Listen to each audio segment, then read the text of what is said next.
Hello friends, இந்த வீடியோவில் இன்றைக்கி என்ன பார்க்க போகிறோம் அப்படின்னு பார்த்தீங்கன்னா, TN paper 1 previous year question பேப்பரில் மேக்ஸ் தான் பார்க்க போகிறோம்.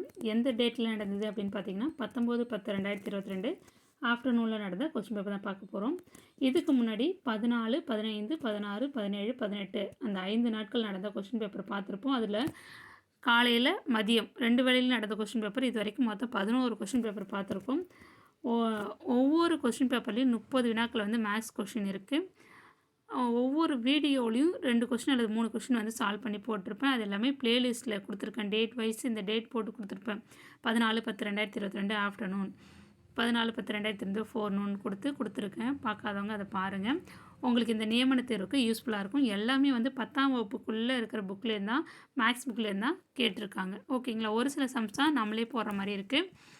எல்லாமே ஈஸியாக தான் இருக்கும். நீங்கள் அதை பாருங்கள். ஓகேங்களா? அதற்கான லிங்க் கூட நான் டிஸ்கிரிப்ஷனில் கொடுக்குறேன், பாருங்கள். சரி, இன்றைக்கான வினா என்னென்னு பார்க்கலாம். 28 சென்டிமீட்டர் நீளமும் 20 சென்டிமீட்டர் அகலமும் கொண்ட செவ்வக வடிவ கம்பியானது வளைக்கப்பட்டு சதுர வடிவில் மாற்றப்படுகிறது எனில் சதுரத்தின் பக்க அளவினை காண்க. இதில் என்ன கொடுத்துருக்காங்க அப்படின்னா 28 சென்டிமீட்டர் நீளம் இருக்குது, 20 சென்டிமீட்டர் அகலம் இருக்குது கொண்ட செவ்வக வடிவம் கொடுத்துட்டாங்க. செவ்வக வடிவ கம்பியை வந்து வளைச்சிருக்காங்க. கம்பியை வளைச்சி என்ன வடிவத்தில் மாற்றிருக்காங்க அப்படின்னா சதுர வடிவத்தில் மாற்றிருக்காங்க. அப்போ ரெண்டுத்தினுடைய சுற்றளவு பரப்பளவு எல்லாமே சேமாக தான் இருக்கும். வளைக்கப்பட்டு அப்படின்னா மேல் வரம்பை தான் வளைச்சிருப்பாங்க. அப்போ அது வந்து சுற்றளவாக நம்ம இந்த இடத்துல எடுத்துக்கணும். ஓகேங்களா? பரப்பளவு நம்ம கண்டுபிடிச்சிடக்கூடாது. இப்போ சதுரத்தின் பக்க அளவு தான் கேட்டிருக்காங்க. நம்ம ஃபார்முலா படி நம்ம போடலாம். செவ்வகம் சதுரம், இதற்கான சுற்றளவு ஃபார்முலா என்னென்னா, செவ்வகத்துக்கு சுற்றளவு ஃபார்முலா 2 × L + B, சதுரத்திற்கு சுற்றளவு ஃபார்முலா 4A. இந்த செவ்வகம் வந்து சதுரமாக நம்ம செவ்வகத்தை வளைச்சி சதுரமாக செஞ்சுருக்காங்க. அதனால் நம்ம சுற்றளவு வளைவு அப்படின்னாலே மேல் வரம்பை தான் எடுத்துக்கிறோம். அப்போ மேல் வரம்பு சுற்றி இருக்கிற மேல் வரம்பை என்ன சொல்லுவோம்னா சுற்றளவுன்னு சொல்லுவோம். அதனால் நம்ம செவ்வகத்தின் சுற்றளவு சதுரத்தின் சுற்றளவு ஈக்குவல் நம்ம எடுத்துக்கிறோம். ஓகேங்களா? இதில் எல்ன்றது நீளம், பின்றது அகலம். அதை நம்மளுக்கு கொஸ்டின்லேயே கொடுத்துட்டாங்க. நீளம் வந்து 28 சென்டிமீட்டர், அகலம் வந்து 20 சென்டிமீட்டர்னு. இது அதில் அப்படியே அப்ளை பண்ண வேண்டியதான். 2 × L + B ஈக்குவல் இதுக்கு செவ்வகத்துக்கு சதுரம் ஈக்குவல். அப்போ நடுவில் ஈக்குவல் போடுறீங்க, இந்த பக்கம் 4A போடுறீங்க. இதில் ஏன்றது பக்க அளவு, இந்த ஏ தான் நம்ம கண்டுபிடிக்கணும். ஓகேங்களா? இப்போ இந்த எல்லுக்கு 28ன்னு போட்டாச்சு, இங்கே பிக்கு 20ன்னு போட்டாச்சு. நடுவில் ரெண்டுத்தையும் ஆட் பண்ணணும். ப்ளஸ் போட்டிருக்கு, ஆட் பண்ணுறோம். 28யும் 20யும் ஆட் பண்ணால் 48. இங்கே ஒரு 2 இருக்குது. இந்த பக்கம் 4A அப்படியே தான் வரும். இந்த ஏ நம்ம கண்டுபிடிக்கணும். 2 48 பெருக்குனிங்கன்னா 96. இந்த பக்கம் போட்டிருக்கு பாருங்கள். 4A = 96. அப்போ ஏயோட வேல்யூ என்ன? 4 வந்து இங்கே டிவைடில் வந்துடும். இப்போ 96 4 டிவைட் பண்ணோம்னா 2 4 8, மீதி 1 4 16. இப்போ ஏயோட வேல்யூ 24 சென்டிமீட்டர், அதாவது பக்க அளவு 24 சென்டிமீட்டர். ஆப்ஷனில் எங்கே இருக்குது அப்படின்னு பார்த்தீங்கன்னா ஆப்ஷன் பியில் இருக்குது. ஆப்ஷன் பி தான் கரெக்டான ஆன்சர்.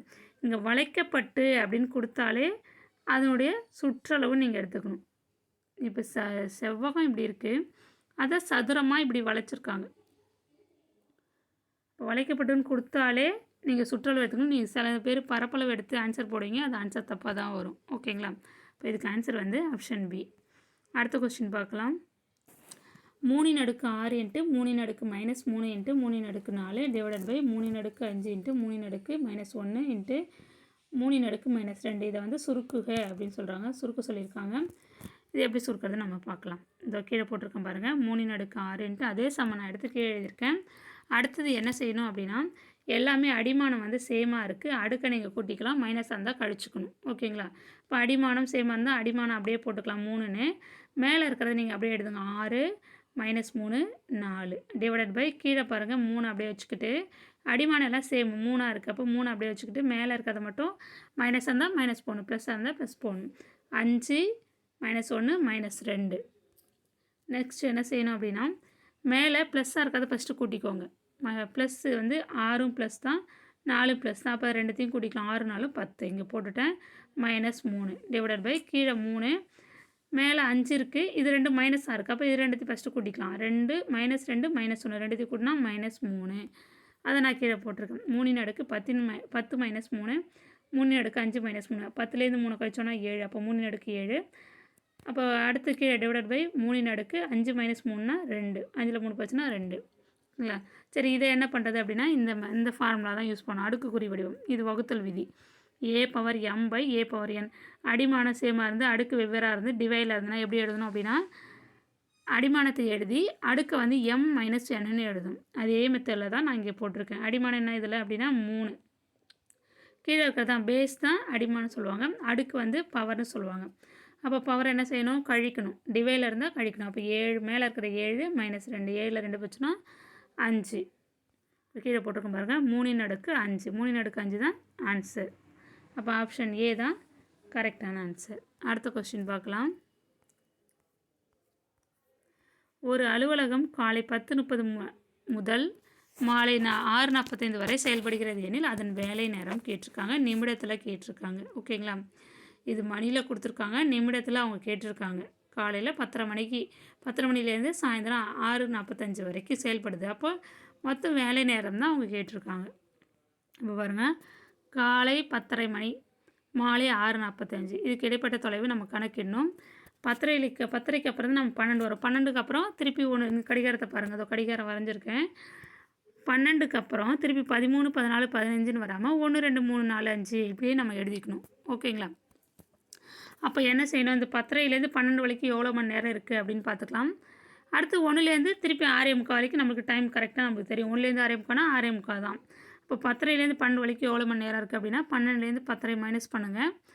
மைனஸ் பண்ண என்ன வரும்? இங்கேருந்து 1 நிமிஷத்தை வாங்கினோன்னா 1 நிமிடம் வாங்கினோன்னா இங்கே 60 நொடி. ஓகேங்களா? 1 நிமிடம் வாங்கினோம் அப்படின்னா 60 நொடி. அப்போ 60லேருந்து 30 போச்சுன்னா 30. 1 மணி நேரம் 1 மணி நேரம் வாங்கினா 60 நிமிடம். இப்போ 60லேருந்து 30 போச்சுன்னா 30 நிமிடம். இங்கே மேலே மீதி என்ன இருக்கும்? 1 இருக்கும்.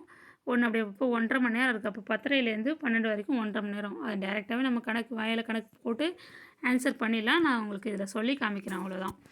இப்போ 1.5 மணி நேரம் 10:30லேருந்து 12 வரைக்கும் 1.5 மணி நேரம். அப்புறம் 1லேருந்து நம்மளுக்கு தெரியும், 1லேருந்து 6:45 வரைக்கும் எவ்வளோ மணி நேரம் நம்மளுக்கு தெரியும். 1லேருந்து 6:45னா 6:45 மணி நேரம் தான். அப்போ 1.5 மணி நேரம் 6:45 மணி நேரம் ரெண்டுத்தையும் ஆட் பண்ணிங்க அப்படின்னா 7.75 மணி. இது மணியில், ஆனால் அவங்க நிமிடத்தில் தான் ஆப்ஷனில் கொடுத்துருக்காங்க. அப்போ நம்ம நிமிடமாக மாற்றணும். இப்போ 1 மணின்றது 60 நிமிடம் நம்மளுக்கு தெரியும். அப்போ 7 மணி 75 7.75 மணினா 7 மணி 75 நிமிடம்னு அர்த்தம். இப்போ 1 மணினா 60 நிமிடம், 7 மணினா 7 × 60 7 6 42 420 நிமிடம். இந்த பக்கத்தில் 75 நிமிடம் இங்கே இருக்குது. அது ரெண்டுத்தையும் கூட்டிக்கணும்.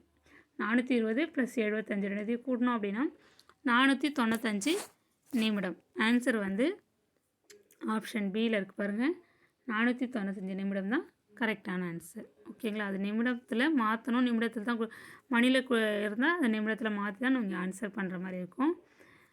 இந்த 3 சம்மில் ஏதாவது டவுட் இருந்ததுன்னா கமெண்ட்ஸில் தெரிவிங்க. இந்த வீடியோ உங்களுக்கு பயனுள்ளதாக இருக்கும்னு நான் நம்புகிறேன். Thank you friends.